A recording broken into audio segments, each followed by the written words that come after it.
സ്വപ്നം ബ്രാഹ്മമുഹൂർത്തത്തിലായിരുന്നു. അതുകൊണ്ടാകാം സ്വപ്നങ്ങളെല്ലാം ജീവിതവും ജീവിതം വെറും മിത്തുമായത്.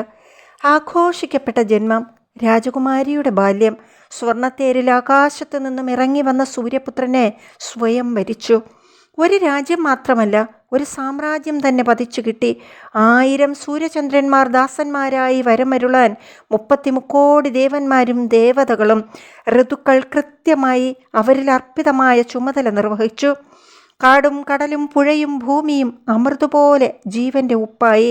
മനുഷ്യർ ജാതി മത വർണ്ണവർഗ വ്യത്യാസമില്ലാതെ ഒരു പത്തായത്തിൽ ശേഖരിച്ചു.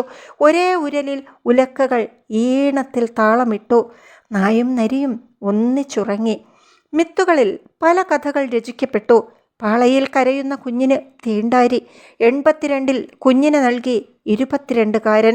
അരികു ജീവിതങ്ങളിൽ, അടച്ചുറപ്പില്ലാത്ത വീടുകളിൽ ഊഞ്ഞാലാടിക്കളിക്കും 8ഉം 10ഉം വയസ്സിലെ കുസൃതികൾ.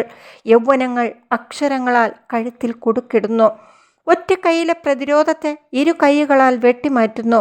ഭൂമിക്ക് ഭാരം കുറയുന്നു. കോൺക്രീറ്റ് വനങ്ങളിൽ വന്യജീവികൾ പെരുകുന്നു. വിൽക്കാനൊന്നും ബാക്കിയില്ലെങ്കിലും വിലപേശൽ തുടർന്നുകൊണ്ടേയിരിക്കുന്നു. ജാഗ്രതയിലും സ്വപ്നങ്ങൾ സൃഷ്ടിക്കപ്പെടണം. ജീവിതത്തെ സ്വപ്നങ്ങളാക്കാം.